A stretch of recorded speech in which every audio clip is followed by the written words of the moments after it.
बहुत समय पहले की बात है। उत्तर भारत की पहाड़ियों में एक सुंदर सा गांव था, जहां नीला आसमान, हरे भरे मैदान और चहचहाते पक्षियों की आवाजें रोज सुबह को खास बना देती थीं। उसी गांव में एक बूढ़ा किसान रहता था, फकीर चंद। वह अकेला था। उसका न कोई बेटा था, न बेटी, न पत्नी। लेकिन उसकी जिंदगी में एक खास साथी थी, चांदनी, एक सुंदर सफेद बकरी। चांदनी सिर्फ एक बकरी नहीं थी, वह उसके दिल का चयन थी। फकीर चंद हर सुबह उसे सहलाता, प्यार से बात करता और कहता, चांदनी, तू मेरी बेटी जैसी है। तेरे बिना ये घर सुना लगता है। चांदनी जब मैं करती तो ऐसा लगता जैसे बादलों में कोई मीठा संगीत बज रहा हो। फकीर चंद ने चांदनी के लिए एक सुंदर सा बाड़ा बनाया था।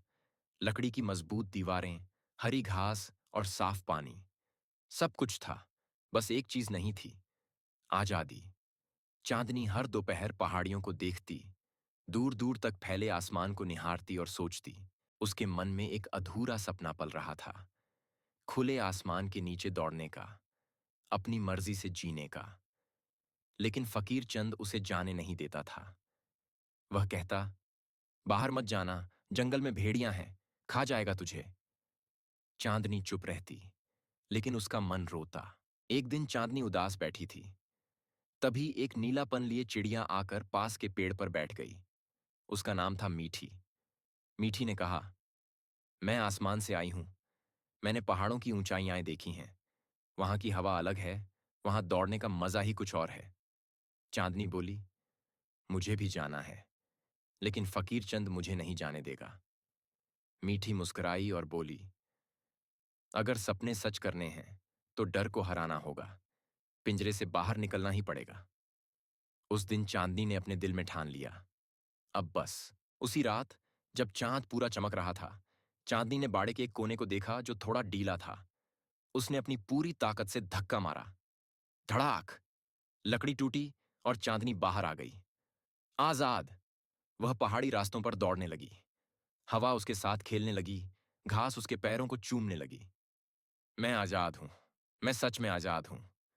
सुबह जब फकीर चंद उठा तो बाड़ा खाली था। चांदनी, उसने पुकारा, और उसकी आंखों में आंसू भर आए। चांदनी पहाड़ियों में खूब घूमी, नई नई घास चरी, नदियों से पानी पिया।